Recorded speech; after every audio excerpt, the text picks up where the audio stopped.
Hello, I'm Bob from Bob's Workshop. In this episode, I'm making a few signs to be used around my layout. One sign will go outside of a tunnel, warning you to stay out. Another sign will be installed just at the base of my retaining wall that I combined with a plastic-filled pedestrian bridge. These signs can be made pretty quickly and pretty easily using just leftover plastic scraps that you might have if you build things on your own. Plastic you can find at most hobby shops, even Hobby Lobby. And then I used my MacBook and my printer, along with some white inkjet decal paper to put it all together. Once the decals were made, the signs were made, then I used basically just acrylic craft paint to make them look a little bit older. So here they are. I recently converted a Plasticville switch tower into an end-of-the-line loading-unloading platform/office for the upper level of my layout. And I made a sign, 2 signs actually, for the rooftop. Today I'd like to make a few more signs that will also use sheet plastic and inkjet decals that I'll make on my MacBook. I'm not sure how thick this plastic is. It's actually pretty thin, and scoring it a few times with a knife is all that's needed before it can be bent and snapped apart. The frame around it is mostly made from leftover scraps. My projects are all pretty small, so styrene plastic materials last a long time. This is the same square tubing that I used to make all of the railing for that platform, and I still have even more left. When I made that earlier railing, and I needed a flat nonstick surface, I used a piece of glass from a small picture frame. The liquid cement does seep through a little, but once the parts are fused together and dry, a razor blade can easily free it from the glass.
So that's pretty much how I made one sign, but I also need a few smaller ones, and the construction is both similar and equally as easy.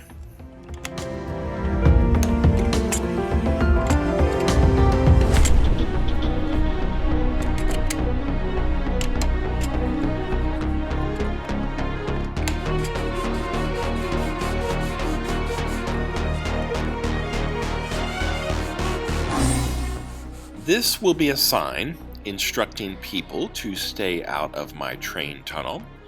After the final sanding, I spray painted both sides in a flat black finish.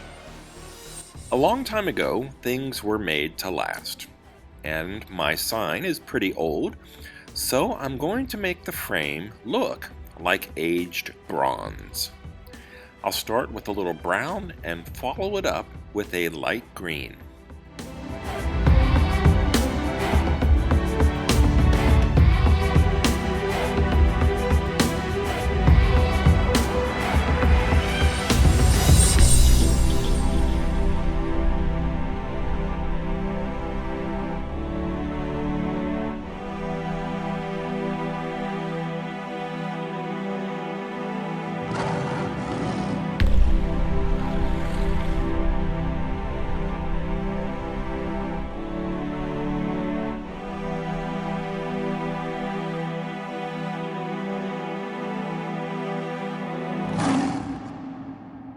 Just off the top of my head, I can think of two significant inventions that have made customizing models or buildings or trains a whole lot easier. The newer one would be 3D printers, which I don't have yet. Maybe someday. What I do have, though, is an inkjet printer, which I've been using for a long time, and it's great for making my own decals. Once I printed these to white inkjet decal paper, I sealed them with a matte finish clear coat, and then they can go on and be installed pretty much like any other regular decal.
I like this sign a lot, and I know exactly where I'm going to use it, and it's going to go there.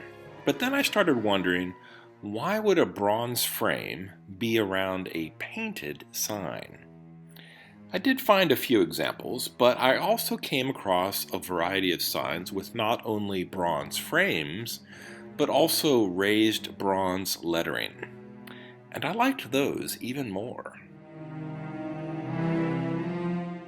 A lot of these signs are from fancy buildings, cemeteries, or parks. Well, now my retaining wall with plastic fill steps is kind of like a park, so I'll make a sign for it. I found a typeface that looked pretty old, and then added a drop shadow for a three-dimensional effect. I played with the colors until it looked right, printed and sealed it onto inkjet decal paper, and now it's time to see if it works.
The decal has basically a thin wash of acrylic paint over it right now.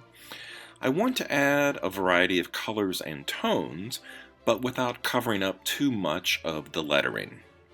If I don't wait too long in the drying process, I can still come back with a slightly damp brush and remove any of the wash that is covering up too much detail.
This roof sign is part of a Plasticville switch tower project, which I'll cover in more detail in the next video, but it's a sign nonetheless, so I'm showing it here.